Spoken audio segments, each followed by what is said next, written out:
Ẹ káàbọ̀ sórí ìkànnì yìí. Tó bá jẹ́ ìgbà àkọ́kọ́ tí ẹ ń bá mi pàdé rèé, ẹ bá mi like, ẹ comment, ẹ share, kẹ́ subscribe. Àwọn ohun tí ẹ máa wò lórí ìkànnì yìí, ohun ni àwọn ohun tí ó ń lọ láwùjọ wa tó sì máa kọ́ wa lọ́gbọ́n. Ẹ máa bá mi ká lọ. Kí máa kí gbogbo ọmọ kú òtò jíire bí. Pẹ̀tún kù dédé àkókò yìí. Níbikíbi tẹ́ bá ti láǹfààní láti máa gbọ́ mi. Àrílùmọ̀ bí owó ọ̀rọ̀ yín ló tún dé. Yóò tún solówó ẹ̀ ní mọ̀sọ̀mọ̀sọ, àkàndọ̀rọ̀ Awíkóńkó ló kọ́ mi.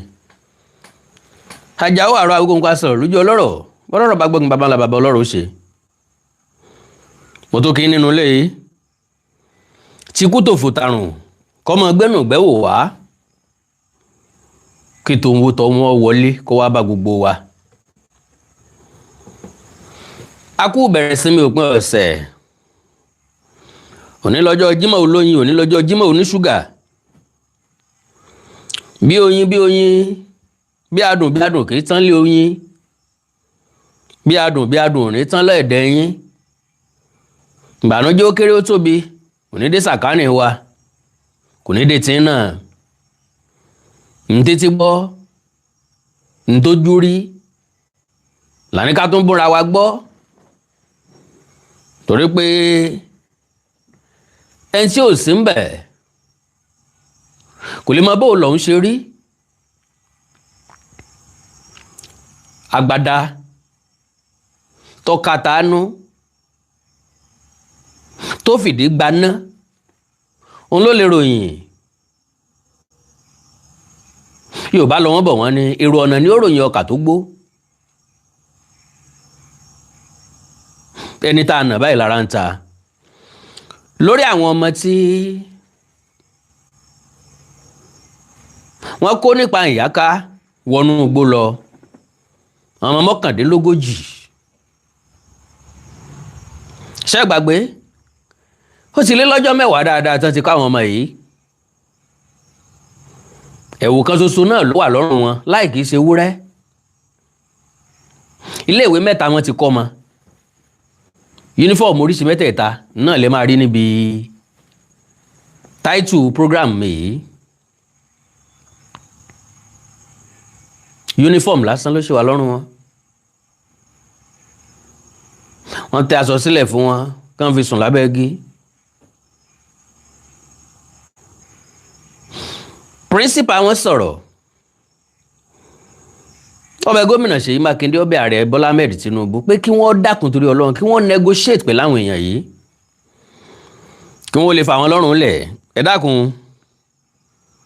bọ́wọ́ yín ọ̀bá bísì, ẹ bá mi share program yẹn. Ẹ jẹ́ kó dé ọ̀dọ̀ àwọn olórí wa, kó dé ọ̀dọ̀ àwọn aṣíwájú wa.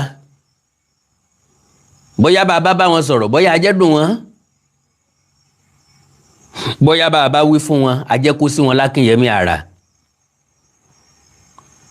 Ṣẹ̀wọ̀n pé bẹ́ẹ̀ ni ṣe kì í jẹ́ ká mọjọ́ tàbí kú ọ̀padà kú.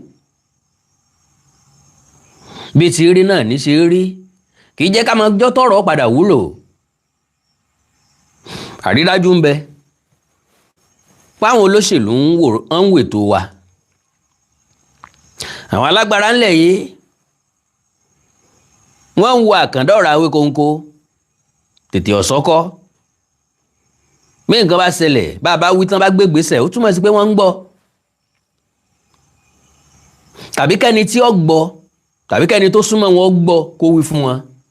Káròdì má sọ kárò sọmọ́dì, kídí ọ̀sàmọ́ ti gbófò. Èyí ò wù kọ́ jẹ́ ń bẹ̀. Wọ́n wí fún wọn ní o, wọ́n gbọ́ fúnra wọn ní o, kí wọ́n sá gbọ́. ń tọ́jà jù ń bẹ̀ náà ni kí wọ́n gbọ́.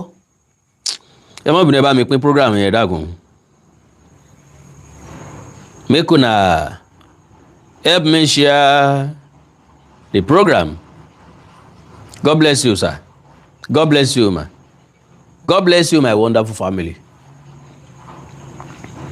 Ẹ bá ń pín, ẹ bá ń pín, ẹ bá ń pín. Mo ti dágbére fẹsẹ̀, mo ti dòmìnira, àti ìka mi yẹ o, ìdè mi já ó ti já o. mo mà ti dágbére. God bless you Madam Yeti Mercy. mo mà ti dágbére fẹsẹ̀ o. mo sáté ẹ ti dòmìnira. àti ìka mi yẹ o, ìdè mi já ó ti já o. kọ orúkọ Jésù, kọ orúkọ mi sókè. kọ orúkọ dàdí, kọ orúkọ mi. mo gègé wúrà kò sí, kọ orúkọ mi sókè. àti ìka mi yẹ o, ìdè mi já ó ti já o. mo ti dágbére fẹsẹ̀, mo ti dòmìnira. àti ìka mi yẹ o, ìdè mi já ó ti já o. mo ti dágbére fẹsẹ̀, mo sá ti dòmìnira. àti ìka mi yẹ o, ìdè mi já ó ti já o. kọ orúkọ Jésù, kọ orúkọ mi sókè. kọ orúkọ Jésù, kọ orúkọ mi. mo gègé wúrà kò sí, kọ orúkọ mi sókè. àti ìka mi yẹ o, ìdè mi já ó ti já o. mo kí gbogbo ọmọ káàárọ̀ oòjíire pé káàbọ̀ o. bẹ́ẹ̀ ṣe ń wọlé, àkàndùn ní mú yín lọ́wọ́. ẹ dákun, ẹ bá pín prógráàmù yìí, a fẹ́ kó dọ́dọ̀ àwọn olórí wa, kó sì dọ́dọ̀ àwọn aṣíwájú wa pẹ̀lú àwọn tí wọ́n ń ṣèjọba lórí wa. torí pé bára kan ní bára òdun ní, alára ló lè fíìlì ẹ̀. ìyẹn túmọ̀ sí pé ohun tí bá ń ṣẹlẹ̀, ẹni tí ń ṣẹlẹ̀ sí, àmì sir, God bless you sir, Mr. Bọ́lárìnwá Julius Ọlárìnwájú, mi ní wáyé tì sir. ẹni tí ń ṣẹlẹ̀ sí ló lè mọ̀, kì í ṣe ẹni tí nǹkan ò ṣẹlẹ̀ sí. àwọn ọmọ yẹn látọjọ́ tán ti kó wọn yúnífọ́ọ̀mù kan ṣoṣo tó wà lọ́rùn wọn ńjọ́ náà ló wà lọ́rùn wọn. principal wà láàrin wọn o, pẹ̀lú àwọn tíṣà míì. abiyamọ kan òun náà wà láàrin ẹni tó gbọ́ ọmọ ọdún méjì sẹ́yìn. gbogbo wọn ti sán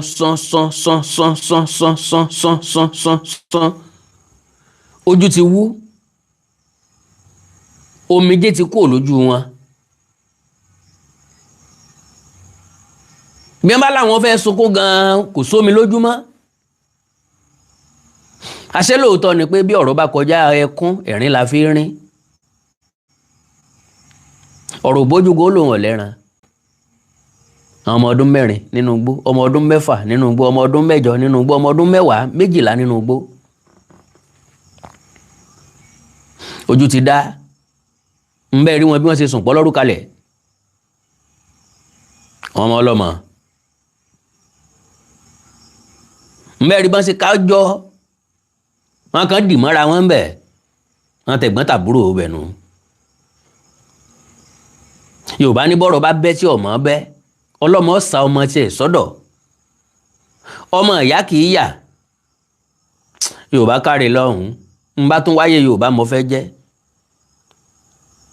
wọ́n ní bó wu ọmọ orogún kí wọ́n fúnra wọn ní wọjẹ. ìbáàsì wu ọba kan kí wọ́n sọ májèlé dàkàrà. ọmọ ìyá kì í yà, ọmọ bàbá ní ìbàdí nínú oko. ìbànújẹ́ ò ní kàn wá, ntọ́sẹ̀lẹ̀ yóò ní dé sàkánì tiwa lágbára Ọlọ́run. ṣùgbọ́n à ń gbọ́ròyìn fresh ìkọlù láwọn agbègbè kan lẹ̀ káàárọ̀ oòjíire. ẹ jẹ́ kí n kọ́kọ́ sọ èyí tí mo bá wà yín ná. ìwé ẹ̀bẹ̀ tí principal ilé ìwé yìí tó fi síta, kò sẹ́ni tí yóò pe màmá yìí ní content creator, because àwọn wọn wà nù gbó. gbogbo ìgbà táwọn tó mú wọn ń gbèkún bá ti sọ pé kí wọ́n ṣe nǹkan lórí eré ni o. Mr. Owólabí Israel, kò ní bàjẹ́ fún yín. lórí kí n mọ̀ pé lórí eré ni o kò ní kàn wá kò ní kẹ́ bí wa o ṣùgbọ́n gbogbo ohun tán bá ti wí gbànjógbànjó ni o kíákíá lèèyàn máa ń mú ṣe. So like I said ìṣẹ́jú kan péré ẹ bá ń fi share program yìí èmi náà kọ́ o.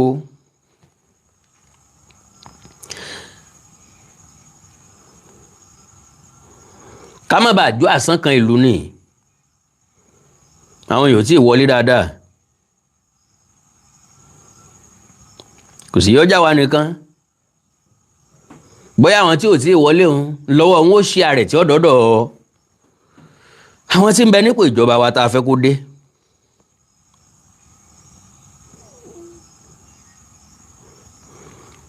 So ìṣẹ́jú kan péré náà ni.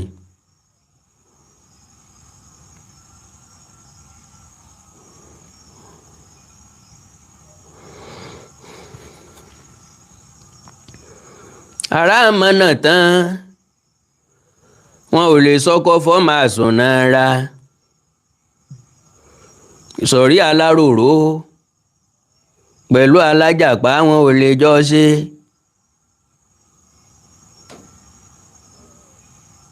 Àbí ṣé rọ́ wá ni aláròró àtàlájàpá wọn ò lè jọ ṣe kẹ torí aláròró yọ nájà nínà kà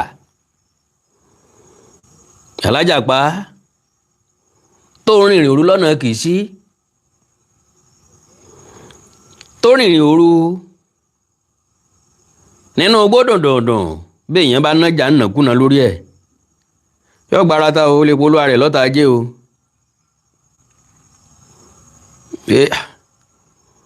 Ìbádùn ṣe bẹ́ẹ̀ lẹ́yìn náà ò mórí lọ́nà òkò.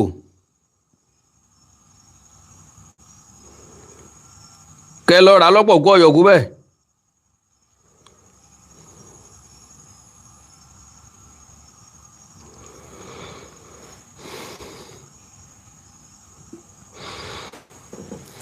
Okay.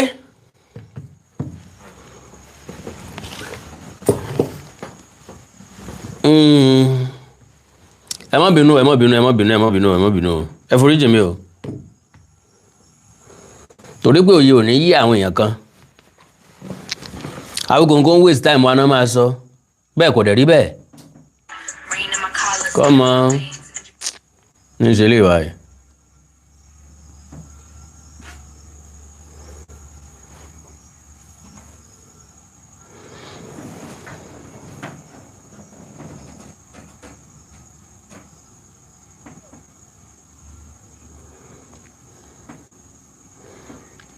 Ok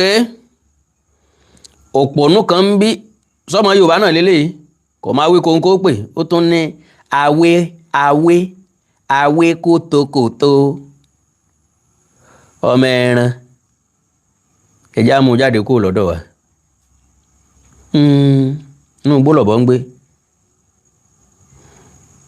This old man, what is your problem? Ńgbà tó ọmọ bàbá rẹ̀ ò sí ń bẹ̀ olórí burúkú ẹran ọ̀gbọ́n ọmọ ọ̀ràn kíran àtòkù wa balẹ̀ jẹ́ ẹ máa rí okú wá sí kòkọ́ ni ó jèrè ẹ̀ ọ̀bọ̀ ìjèrè lẹ́yìn ọkọ̀ àwọn tó ní ẹ̀ ò ní jèrè ẹ̀ àkàrà ìgbà yìí ńjọ́ iléyà ò ní gbà yìí tìrántìrán ogónogún láwọ àtẹ́kàwọ àkàlà láwọ àtẹ́pá ẹjọ́ ogónogún ti tẹ́ lọ́wọ́ Olódùmarè ní ti ń tẹ́ káàkiri ayé gbogbo ọwọ́ máa tẹ́ kiri ni torí jẹ́jẹ́ mi mò ń ṣe tèmi ǹpẹ́ ni ọ̀yàn kọ́ mọ́ rí nǹkan jẹ́ ájọ àwọn ọmọ tí wọ́n kó tí ń bẹ́nu ogbó là ń ṣe.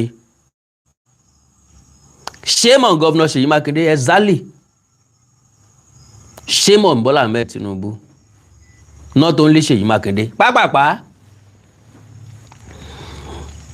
Ẹ̀já ka lẹ́tà Mama Principal.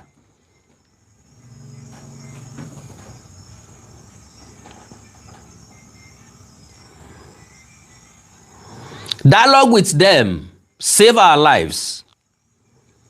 Ọ̀kan nìyẹn o. Now ẹ foríjì mi o nígbà tí picture àwọn ọmọ yẹn jáde bí wọ́n ṣe sùn pọ̀ lọ́rù kalẹ̀ àwọn ọ̀daràn yìí tó ya fọ́tò wọn báwọn náà lélẹ́yìí sáǹtì rẹ ní tẹ́lẹ̀ fún wọn ṣá.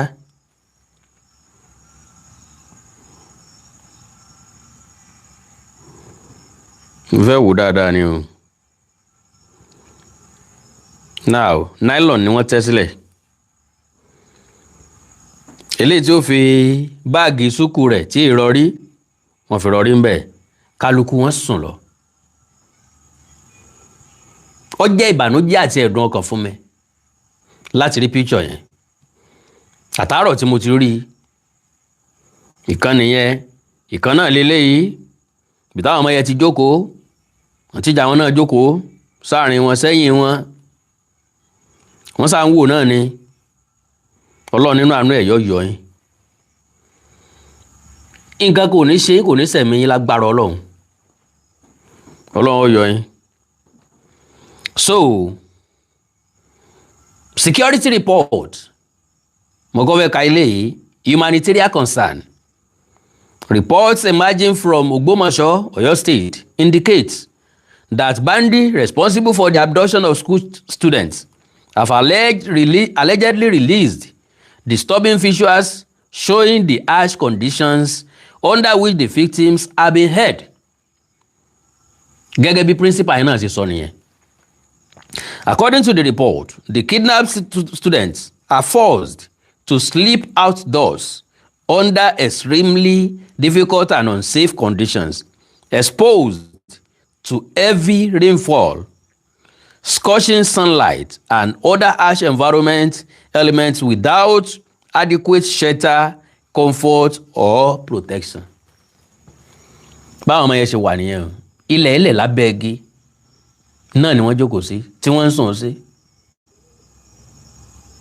lára concern tèmi ni pé kí làwọn ọmọ yẹn ń jẹ kí ni wọ́n fún wọn jẹ ń bẹ̀ ṣé wọ́n ń dáná nu gbó yẹn fún wọn sódìdí ọjọ́ 12 àwọn ọmọ ò ní jẹun sáwọn ọmọ kékeré máa ti kékeré ní ọ̀sà àbí wọ́n mọ̀ ha bisikíìtì fún wọn kí ló ń jẹ tí wọ́n mọ̀ jẹ nínú gbó yẹn that is my own first concern. n tí ni olódì mi lára gangan nìyẹn kì í ṣe ti uniform ẹyọ kan ìkélo uniform ẹyọ kan wọ́n bá lò fún 30 days tán bá ti padà dé láyọ̀ àtàláfíà táìsàn kan kò sì ṣe wọ́n. á dúpẹ́ àfẹ̀mí ìmoore hàn sọ́lọ́run. òjò ọmọ pa wọ́n níbẹ̀ òrùn ọmọ pa wọ́n níbẹ̀. ìjọba Ṣèyí Mákindé ìjọba Bọ́lá Ahmed Tinubu hello sir ọmọ tí yín ò ní rírú ẹ̀ lágbára Ọlọ́run ṣùgbọ́n àwọn tí wọ́n rírú ẹ̀ yìí ẹjá káàánú ẹjá ṣàánú wọn.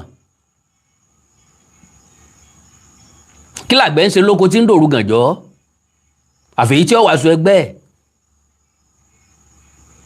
ọjọ́ wo la fẹ́ fi pilẹ̀ wèrè kákò wo lèyìn ó tó sangi jẹ ní ó tó sangi lẹ́yìn ọjọ́ mẹ́rin lẹ fẹ́ fi negotiate èèlò wọn béèrè lọ́yìn kẹ́ni modernity problem shared half solved báwọn olóyìnbó ṣe pé kí wọ́n béèrè lọ́yìn tẹ́ ẹ lè sọ síta sáwọn bá ń dín ló gbé ní condition tẹ́ ẹ fi lè sọ síta bóyá bẹ́ẹ̀ bá sọ ọ́ tàbá bá gbọ́ ẹnìkan ní méjì ó jáde àbágbára gọ́ọ̀mẹ̀ntì ò gbé nǹkan fẹ́ gbà ní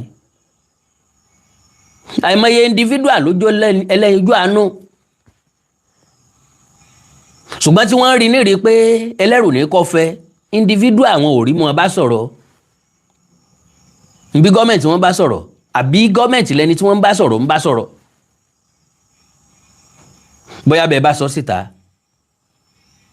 àìmọye aráàlú ni wọ́n ní omi àánú lójú wọ́n fẹ́ ní concern àwọn ọmọ yẹn ju àwọn ìyá àti bàbá tó bí wọn gan lọ because ẹni tí ń tọ́jú aláìsàn gangan láláìsàn o kì í ṣe ń tọ́wà lórí bẹ́ẹ̀dì o tí ń sọkùnrin no rárá àṣẹ ti dé hospital rí sà báwọn kan ṣe ń sáré gòkè wọ́n mọ̀ sáré sọ̀kalẹ̀ wọ́n ní a lọ sí test kan wọ́n ní a lọ ro oògùn kan abẹ́rẹ́ kan mọ̀ ń wá lọ oògùn kan mọ̀ ń wá lọ àwọn gangan náà sick ẹni tí ń gbé ẹni tára rí ọ̀yá lọ lé ìgbọ̀nsẹ̀ lẹ́ẹ̀mẹ́wàá tí ń fa ìgbọ̀nsẹ̀ tí ń nu ìtọ̀ ń bọ̀ bá rí géńdé ọlọ́run tó bẹ́ tó bẹ̀ nílé ìwòsàn wọn kan ní ó gba àwọn gangan láláìsàn o kì í ṣẹni tó sick gan because ẹni tó sick gan mọ gbádùn yóò gbádùn àsanfẹ̀yìntì oògùn rèé gbomi kó fi lò ó ní ó yá jẹ díẹ̀ òun kọ́ lọ́wọ́ oúnjẹ tó fẹ́ jẹ o àwọn èèyàn kan lọ ṣe wàhálà rà wá tàbí tán lọ dáná ẹ̀ ńlé tàbí tán gbé wá gbé kíní kó ń bí.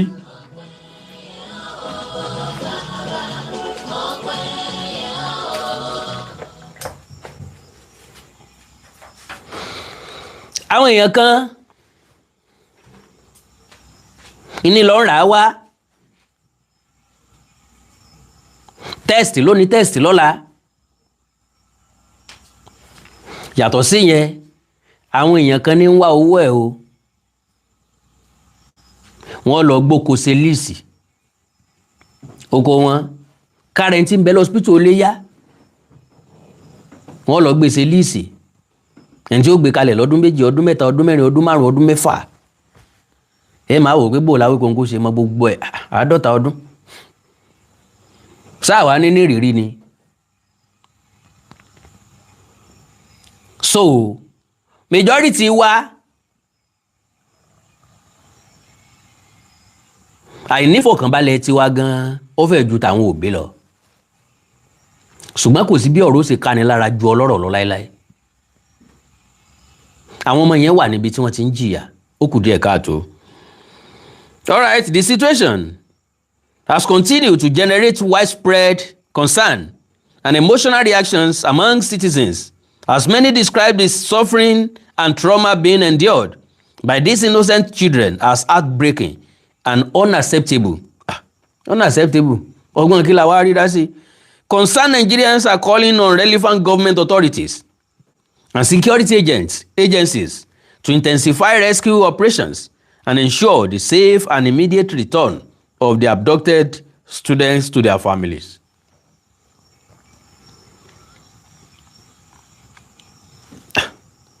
Negotiation náà ni. Àbí kó tó ni? Ká má sọ kejì. Negotiation náà ni. As the nation watches with deep concern, prayers continue for the protection, safety, and safe return of all the affected children. May they return home alive, unarmed, and reunited with their loved ones. Ìkànnù.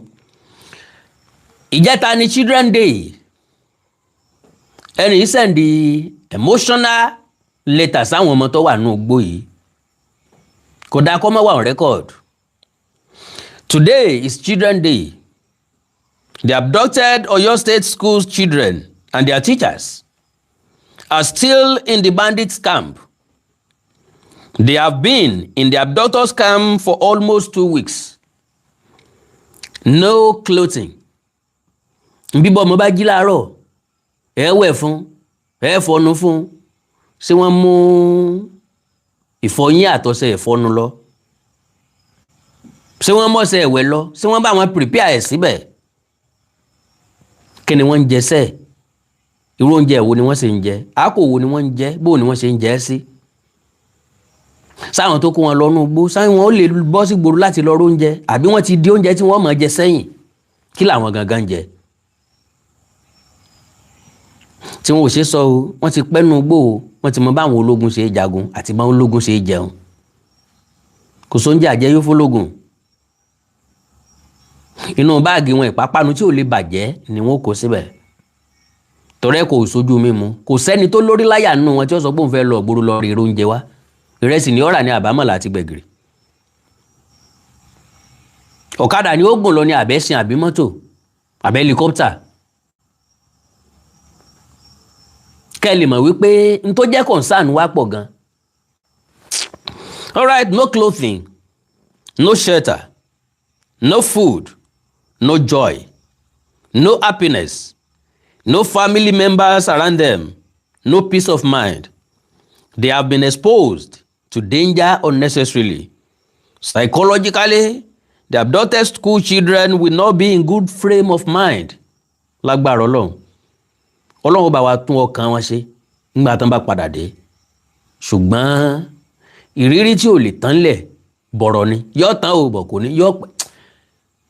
gbogbo ìgbà tán bá ti rántí làyà wọn mọ̀ já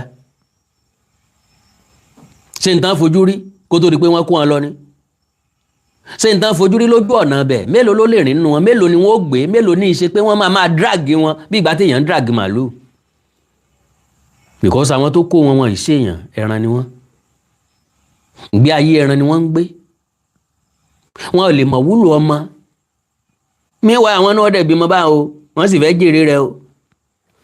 It's okay. We cannot be happy. Yes, we can be happy. The remaining school children and their teachers are not happy. The parents and spouses of the kidnapped school children and their partners are not happy. This year edition of children should not be celebrated in order to honor the memory of the legend, Mr. Michael Oyedokun, and other teachers who were silenced and unalived by the ruthless bandit recently. I pray to get a breaking news today that they have been released in order to celebrate my Children's Day 2026. So, ìkànnù ti teacher Mr. Michael Oyedokun òun lélẹ́yìí àpilẹ̀kọ tí wọ́n mú jáde nítorí ẹ̀ lélẹ́yìí. I'm a teacher at Community High School, Aoro, Ṣẹlẹ community in Orire local government. That was all he could say to convince them that he was not a rich man, not a politician, not a businessman, just a mathematics teacher trying to survive in Nigeria. Lo and behold, man tí wọ́n pa yẹn kẹ́ ẹ tó mọ ń ta pàdánù ǹjẹ́ ẹ mọ bó ṣe wọ́n sí láti rí mathematics teacher. Mo rántí ìgbà kan tó jẹ́ pé ní gbogbo local government wa maths teacher ẹyọ kan péré la ní. Wọ́n máa gbé from one school to another, from one school to another, from one school to bó la ṣe fẹ́ mọ mathematics. Yes, ó difficult láti rí maths teacher. Wọ́n dẹ̀ wá pa kan lọ́fẹ̀ẹ́ lófò bẹ́ẹ̀. Ọ̀dà o. His name was Michael Oyedokun, a teacher in Oyo State, a Sunday school teacher at Apostolic Church Ogbomoso, a husband, a father, a brother, a man who left home that morning with lesson notes in his bag, not knowing he was walking to his Ohun. Bandits invaded the school, abducted him and over 46 others, dragged them deep into the bush, and demanded money from people who are already struggling to eat 3 times a day. Michael reportedly kept begging them, telling them he had no money, telling them he was only a teacher. But in today's Nigeria, even being innocent is no longer enough to save you. As a lawyer, one thing that breaks my heart deeply about cases like this is that the Constitution guarantees every Nigerian the right to life and security. Yet, many children, many citizens now leave their homes every morning unsure if they will return alive. Oríṣiríṣi ọ̀nà ilẹ̀ ẹ̀rú fílẹ̀ mọ́ bá wàhálà ya mọ́ wá fílẹ̀ mọ́ já pé sáà padà lé láyọ̀ àtàláfíà sá. Bí wọ́n bá lọ kóyàn léèwé tí wọ́n wá kóyàn nùlú wọ́n ń dá mọ́tò dúró wọ́n ń kóyàn sọ̀kalẹ̀. Wọ́n ń dá tírẹ̀nì dúró ọkọ̀ ojú irin wọ́n ń dá dúró wọ́n ń kóyàn ń bẹ̀ wọ́n ń kó wọn lọ nù gbò. Teachers give their all to society despite being poorly paid, overworked, and rarely remembered by the same people whose lives they helped shape. Lo and behold, bó bá jẹ́ pé báyìí ni wọ́n ṣe ń tọ́jú àwọn teacher, àkókò kan ń bẹ o tí ò ní sí teacher nílé ìwé wa mọ́ o, wọn ò sí mọ́ náà ní ìsìn odidi school teacher 3 me can confirm that to you. In the whole primary school, teacher mẹ́ta, ó wá pọ̀ tán bò mí teacher mẹ́rin. Ẹ̀dẹ̀ láwọn ọmọ ọmọwé, ẹ̀yin tẹ́ ẹjọ́ lórí wa tẹ́ ẹjọ́ lóṣèlú ṣebí tẹ́ bá ètò ẹ̀kọ́ rèé, ṣebí tẹ́ fètò ẹ̀kọ́ sí rèé, ṣé ń tẹ́ promise wa leléyìí, ṣé dàgbàsókè tẹ́ fẹ́ mú bálé ayé wa rèé. Teacher mẹ́ta níléèwé kan, mo mọ̀ ní o, mo lè mú débẹ̀ o. Teacher mẹ́rin péré níléèwé kan. That means primary 1 to 6 wọ́n máa ṣọ́fẹ̀ láàrin wọn. Rúgbèsí ayé wo la wá ń gbé? Gbogbo owó tí wọ́n allocate fún education, kí ni tí wọ́n fi ń ṣe gangan?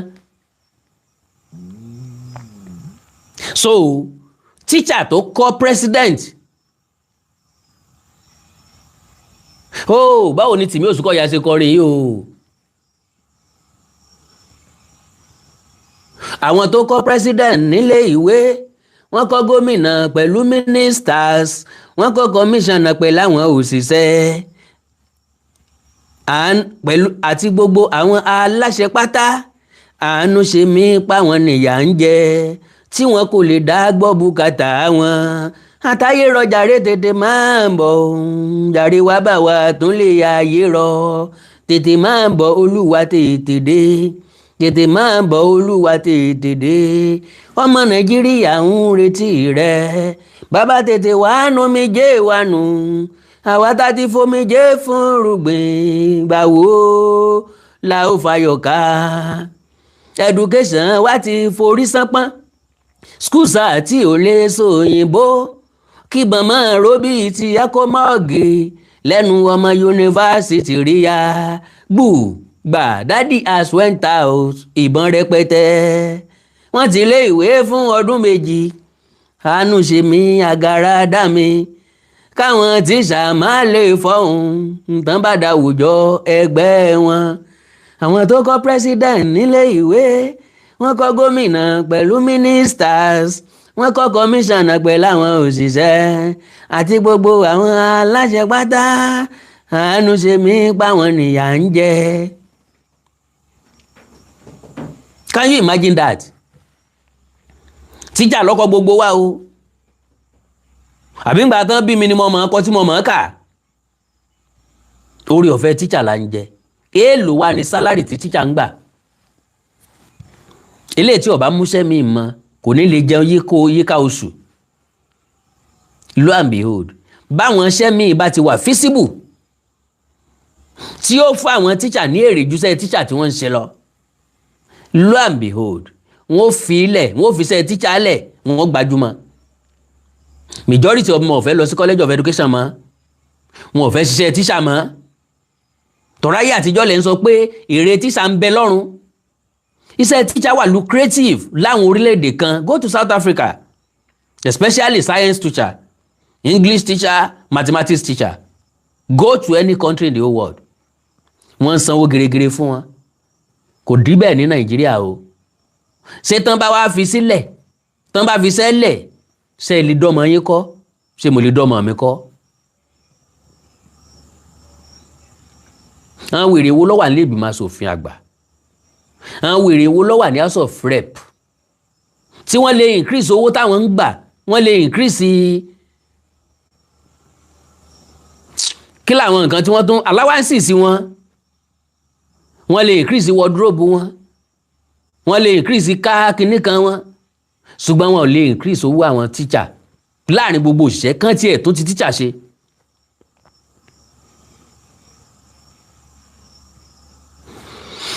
All right, teachers give their all to society despite being poorly paid, overworked, and rarely remembered by the same people whose lives they help shape. Ọ̀pọ̀lọpọ̀ teacher ni wọn ò tí san wọn pension wọn fún wọn dísìn. I have cases. Wọ́n ti ń retí pension wọn lọ́dún bíi 5-7 sẹ́yìn.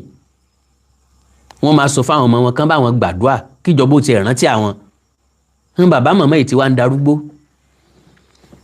Yorùbá sì lẹ́mìí tó ṣẹ́gun sí tó ní jí ọbẹ̀ rẹ̀. ṣé wọ́n lè jẹ ọbẹ̀ ẹ̀gúsí tó wọn báyìí kí wọ́n tó lọ? sáwọn ọmọ wọn ò rí pension gbà? sáwọn ọmọ wọn ló ṣiṣẹ́ rẹ̀ ni? ṣé ìyàwó wọn ló ṣiṣẹ́ ẹ̀ ni? irú àwọn ìjọba wo la ní Nàìjíríà? kò tí ẹ̀ ṣẹ̀ṣẹ̀ sípà tí ẹ̀ ń béèrè pé irú ìjọba wo la ní, àmọ́rú ìjọba tá a ní. Teacher àti doctors, God bless you sir. Teacher àtàwọn doctors, ní bá àwọn doctors tiẹ̀ tí ń rọgbọ́n tí wọ́n dá, majority wọn ti ń jáde kúrò ní Nàìjíríà, wọ́n ti ń lọ sílẹ̀ míì tí wọ́n ti tọ́jú wọn dáadáa. bílẹ̀ yóò gbé ọ́ lọlẹ̀ míì tuntun ni, ní ọmọ ìlọlá lálẹ́ bàbá rẹ ni.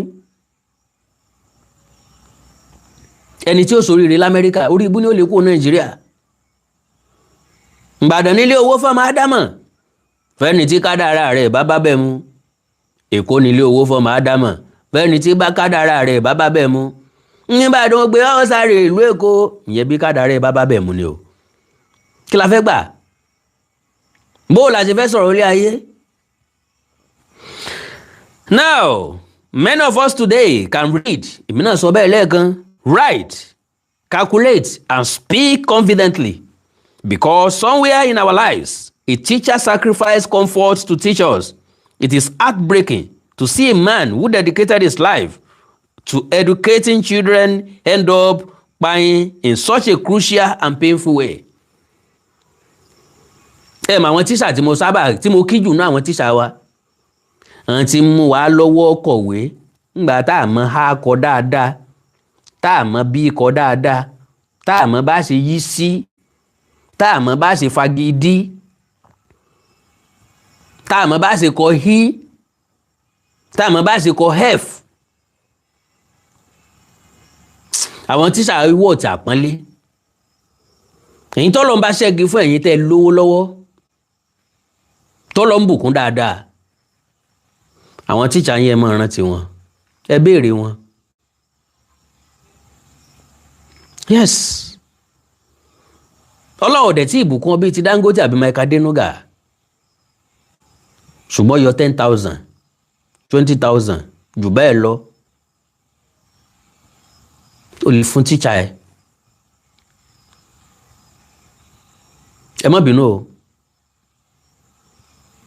iṣẹ́ táwọn olùkọ́ ń ṣe kò ń ṣiṣẹ́ kékeré. I give it to them. Ipa wọn nínú ayé wa kò ń ṣe kékeré. Ẹ má jẹ́ àfọkàn sí pé ṣe owó wọn ni wọ́n ń ṣe o.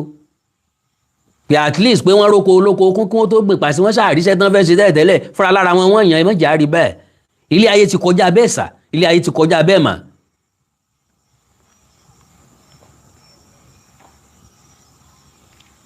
Àwọn wo ló wà Ministry of Health, wà Ministry of Education, kí ni wọ́n ń ṣe? Ẹnìkan kan jókòó sọ́fíìsì wọ́n dẹ̀ mọ́ fọ̀bẹ́ bu owó. Àwọn tó wà ní field tó ń mú chalk tó ń mú mákà, àwọn máa gba peanut. Ṣé wọ́n fẹ́ dààmú ni? Sáwọn tó wà ministry fẹ́ dààmú ni? Àti Ministry of Health àti Ministry of Education sàn fẹ́ dààmú ni? Sàn fẹ́ pasán ni? Ìyàwó wọn ti jà fáwọn tíṣà gangan. Kò yẹ kí pension tíṣà kan kó dọdún kejì. Bó bá ṣe ń rìtáyà báyìí ẹ fún ní pension.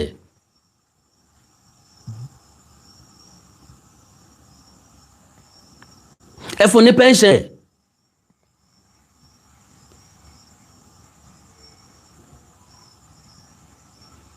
So that is 100% truth.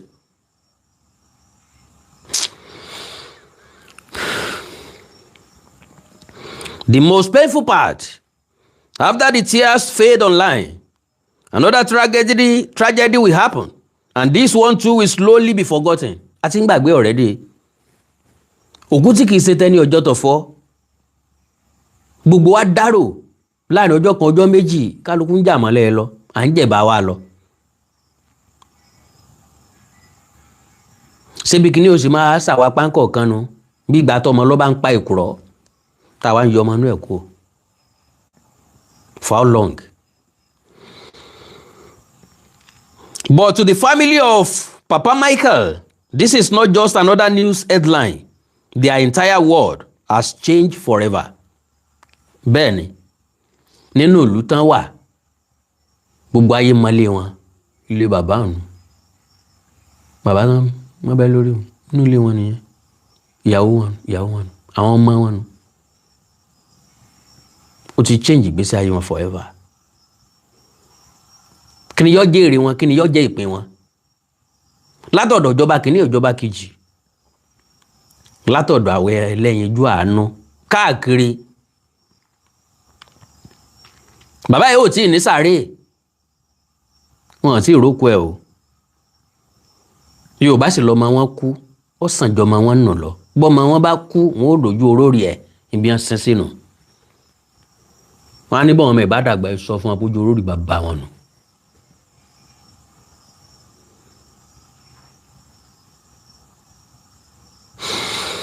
All right, a man went out to earn an honest living and never came back home alive. Kò lu jìbìtì o, kò ṣe yahoo, kò sí 419, iṣẹ́ tíṣà. ẹ ń bá gba kádàrá ní ṣiṣẹ́ tíṣà. kéyìn ojoyè pé kóun máa torí ọmọ ọlọ́mọ ṣe. àwọn la lè sọ pé wọ́n ń ṣiṣẹ́ Ọlọ́run, kì í ṣe pásítọ̀ lọ́dọ̀ mi. ń ṣe pásítọ̀. àwọn tíṣà ni wọ́n ń ṣiṣẹ́ Ọlọ́run.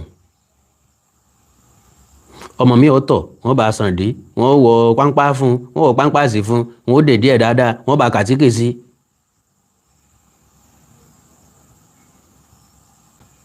ọmọ mi ò ní gbóúnjẹ wá, tíṣà ó mú nínú owó ẹ̀ yóò fi ra oúnjẹ fọ́mọ. ẹ rí lọ́pọ̀lọpọ̀ gbà. àwọn tíṣà máa ń ra oúnjẹ fún mi gbà mo wà primary 1, primary 2. I could remember vividly. mi sì ìjà àmọ́ràn tí ń skul gbà náà mo ra ń jẹ tán kí n gbẹ̀yìn dọ́mọ kankan ló ń jẹ mí nù ni èmi ọmọ kékeré.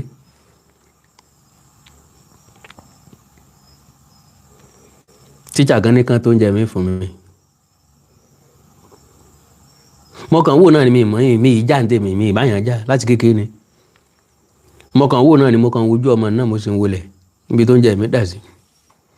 tíṣà kan ti jáde ó ní iye olóúnjẹ tó ń jẹ mí fọmọ yẹn.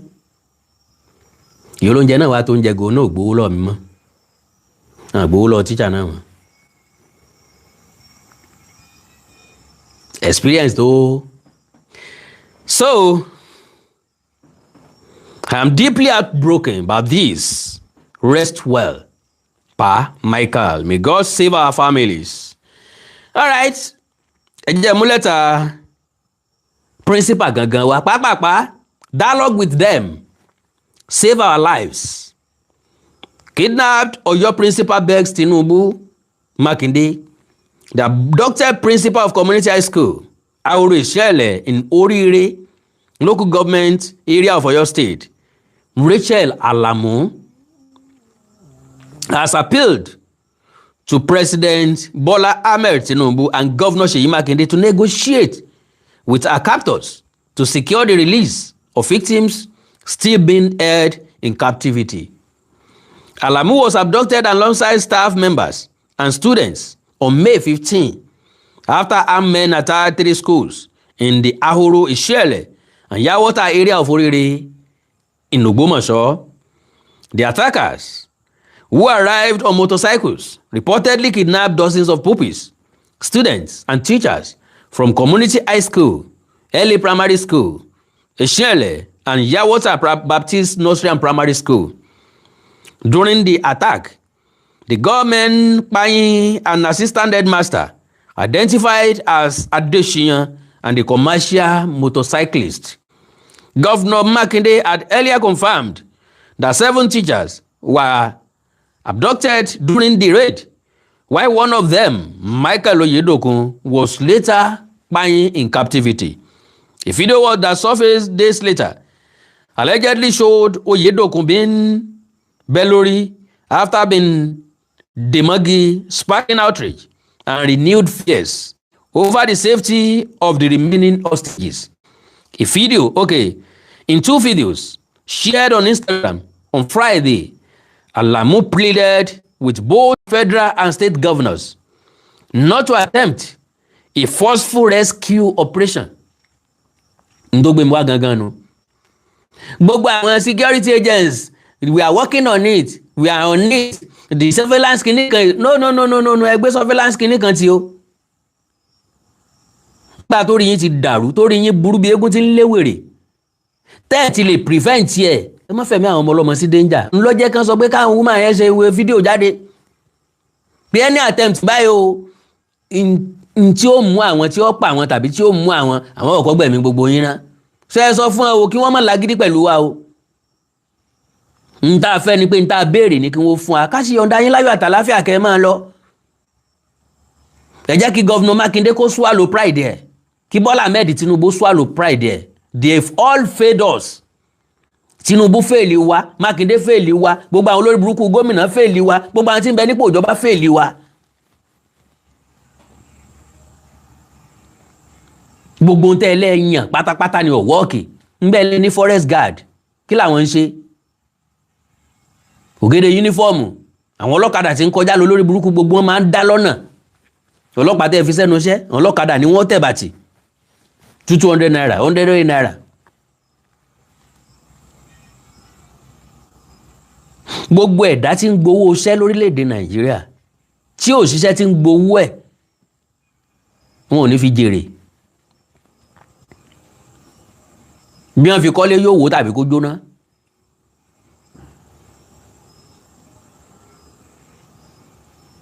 Tí ìyá fi ń jà àwọn ọmọ ọlọ́mọ báyìí o gbogbo security agent tí ń gbàbọ̀dì pátá wọn ò bògùn lọ.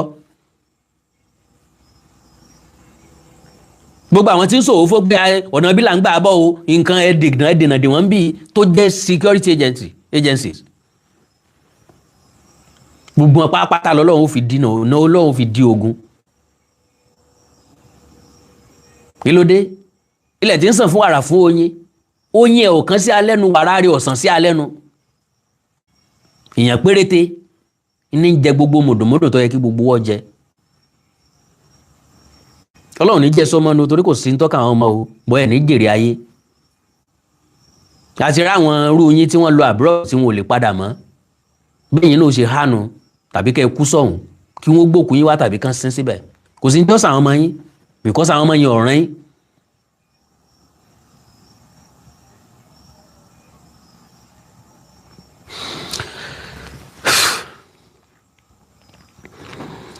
So, according to her, the kidnappers are threatening to kill another captive following recent security operations aimed at rescuing them. Ṣé ti gbọ́rọ̀ báyìí? Ǹtí ìkàdé bẹ̀ tẹ́lẹ̀ o. Wọ́n ní tẹ́ bá tó push àwọn sí àwọn ó tó pa kan. Ẹ lérò pé àwọn ọmọ kéékèèké yẹn lè sùn. Kí ni ìtumọ̀ bí tán wà fáwọn ọmọ ọdún méjì? Wọ́n fọkàn sí pé àwọn lọ lé ńjọ́ kan ọmọ ọdún 4 ọmọ ọdún 6 kí lọ́kàn wọn.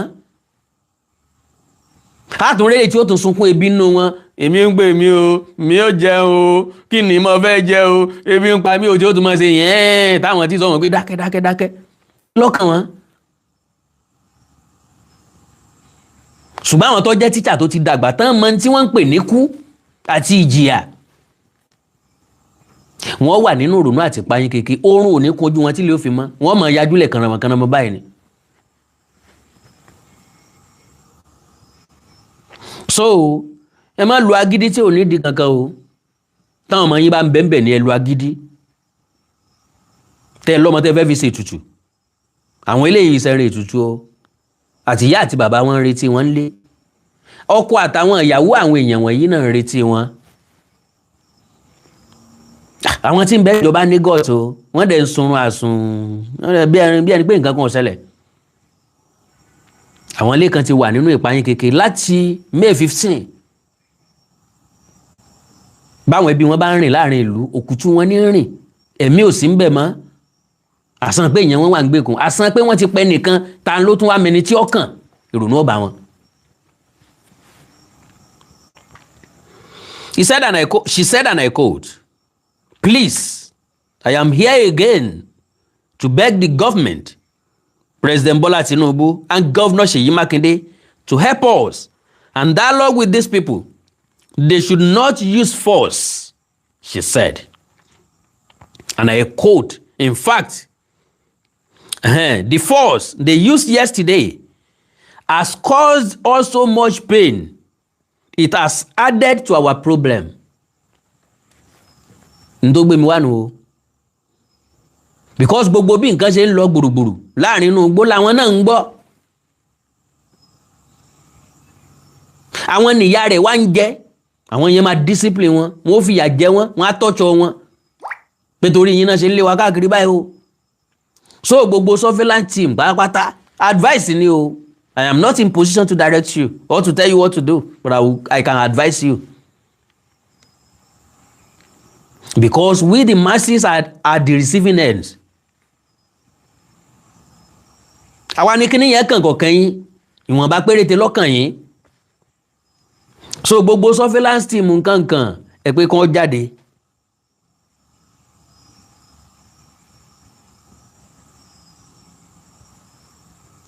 Ṣèyí Tinubu went to Ojúde Ọba today because he doesn't ńbo ni so ti bímọ ni ṣé lẹ́yìn ò ti bímọ.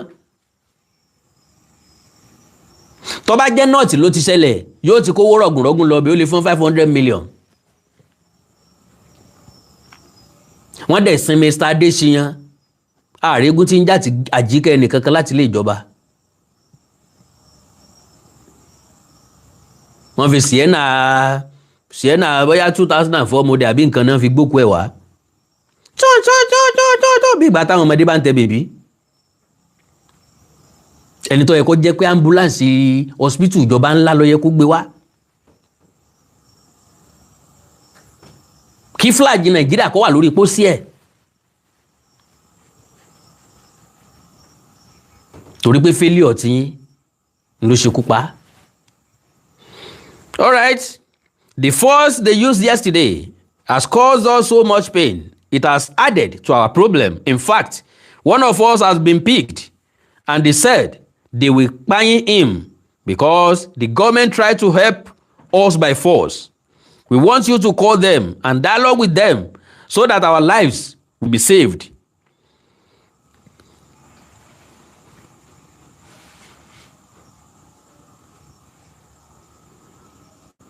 Today is the 27th of May, 2026. It has been about 13 days since we were picked from work. Until now, we are still in the bush. She said, we are begging you, President Tinubu, Governor Seyi, and all other well-meaning Nigerians to please help us. I am calling on ANCOPS and NUT to help us talk to them. Àwọn ẹgbẹ́ iléèwé àtẹgbẹ́ àwọn olùkọ́ ni wọ́n tún bẹ̀ yẹn o. So she stressed that peaceful negotiation remained the best option for securing their release. She said, and I quote, "You don't need force. All you have to do is negotiate with them and release us. We are in the cold, under the sun and rain." Àmọ́ bẹ́ẹ̀ à ń sọ bẹ́ẹ̀ olórí burúkú wọn ò gbọ́ ni torí pọ̀ mẹ́ran ni wọ́n ò ní human feelings. Ipò míì tó lórí burúkú wọn tún fẹ́ dù ńlọ wà lórí ẹ̀mí wọn bí wọ́n ṣe wọlé ẹ̀kejì wọlé ẹ̀kẹta ńlọ lórí burúkú wọn ń bá káàkiri. Ní tí wọ́n lè sacrifice fẹ́mi wa wọn ò ní wọn ò mọ̀ because èmi ò mọ̀ tó jẹ́ kí negotiation yìí máa take time. Tẹ́ bá fẹ́ lo force ẹ jẹ́ ká kọ́kọ́ gba àwọn ọmọ yẹn jáde ẹ jẹ́ kán káwọn ọmọ tiyín ká wá bẹ̀rẹ̀ sí lo force. Ìgbà yẹn ni force wúlò kìí ṣe nísìnyí. The children and all of us are here. Please, we are begging you, don't let them waste our lives. They are getting impatient and frustrated. They are getting impatient and frustrated. And of the time, okay, kò jù bá náà lọ, picture wọn ló tún wà ń bí. Appeal ni o, sí ẹ̀yin tẹ́ wà nípò ìjọba. Ẹ fẹ́ kí ti yín ó ta àbí? Ẹ fẹ́ káyé yín ó bàjẹ́ ẹ̀dẹ̀ fẹ́ k'Ọlọ́run ó fìyà jẹ yín.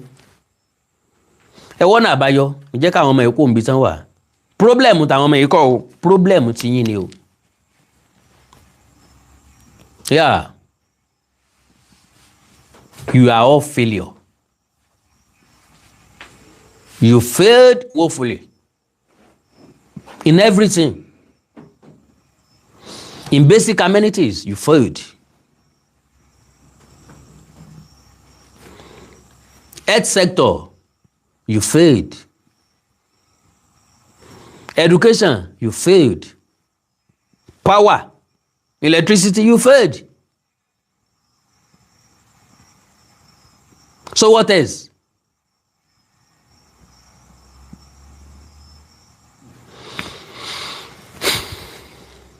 Well, àkàndọ̀rọ̀ Awíkonko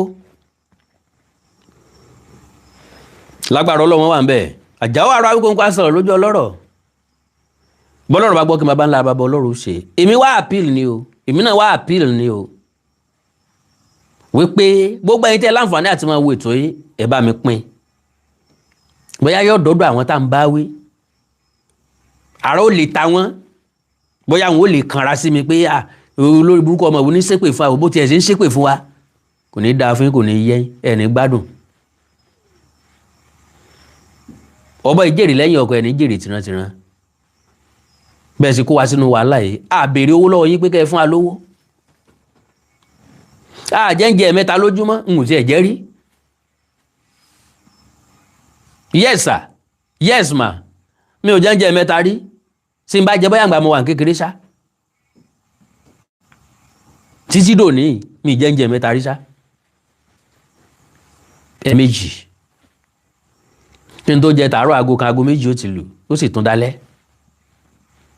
So a béèrè oúnjẹ mẹ́ta, kí la fẹ́ fi ṣe? Sọmọ alára tẹ́lẹ̀. So àwọn ọmọ ẹ wà nínú òtútù, wọn wà nínú oòrùn. Uniform kan ṣoṣo ní ń bẹ lọ́rùn wọn o. Ẹ fi ṣírò ara yín o. Ìfọ̀rọ̀rora níwo ní o. Díáfáláṣọ òbóra kan ṣoṣo ta ni ó fi ṣe sàárà. Ẹ kọ́kọ́ rò ó bí ẹni pọ́ mọ yín ni. Ẹ feel ẹ̀. Bó ṣe rí lára mi ẹ lè feel ẹ̀. Bó ṣe rí lára majority wa ẹ lè feel ẹ̀. Ọ̀ǹtì tẹ́ bá tó ṣe báyẹn ńlá tó máa mọ nǹkan tá à ń sọ ń pa ẹ̀. Nísìn majority lè mọ̀ wò pé ariwo bọ̀bọ́ yìí ti pọ̀ jù járe. Ariwo bọ̀bọ́ yìí ti pọ̀ jù. But I think I have a fighter information.